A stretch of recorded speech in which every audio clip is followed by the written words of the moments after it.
আমরা মানে যে জায়গা থেকে মিছিল শুরু হয়েছে হ্যাঁ ওই জায়গায় যাওয়ার জন্য আমরা মিছিল থেকে আসার পথে মানে আমরা রাস্তাটা এইদিক এই যে ইউনিয়ন পরিষদের দিক ঘুরে আমরা যাবো জৈন মাঠে হুম। গার্লস স্কুলের সামনে দিয়ে ওই দিক যাবো। কটার দিকে এটা?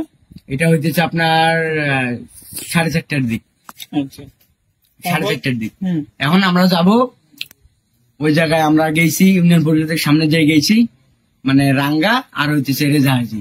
আচ্ছা হ্যাঁ আমাদেরকে আটক করছে, যাইতে দেবে না। কেন যাইতে দিবে না এরা? আমরা নাকি ভাঙচুর করব, মানে তাদের সন্দেহ। হুম। আমরা কিন্তু ভাঙচুর করতে যাই না, আমরা বলছি আমরা যাব আমাদের পথে। আমরা কোথায় যাবো। ভাঙচুর করতে যাবা তোমরা? কি বলেছে? আমাদেরকে বলতেছে যে আমরা নাকি ভাঙচুর করতে যাব, মানে ওই যে ইউনিয়ন পরিষদে আর হইতেছে মনে করেন ওই যে মিলনের গদিঘর হুম। এগুলো ভাঙচুর করতে যাব, এই জন্য আমাদেরকে বাধা দিছে। আমরা ভাঙচুর করতে যাব না কিন্তু। আচ্ছা। এই বাধা দেওয়াতে ছাত্রদের মানে মনে আরো ক্ষোভটা বাড়িয়ে গেছে।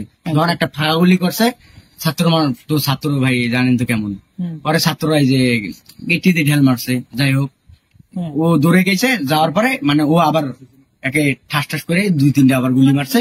তার মধ্যে আমি পাকা রাস্তায় শুয়েছি, গুলি লাগবে দেখি শুয়ে মানে মাথা বাঁচার জন্য হাতে মানে শাঁত করে গেছি, যার ফলে দেখি এই অবস্থা। তোমার মানে তুমি যে শুয়ে না মতো করে তোমার মাথায় গুলি দেওয়ার সম্ভব? শুয়ে না পড়লে আমার মাথায় লাগতো গুলি।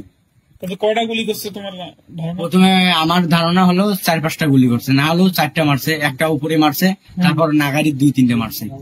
আচ্ছা তারপর কি করলে তোমরা? তারপর আমরা কি করব, পরে রাঙ্গা তো গেছে পলাইছে।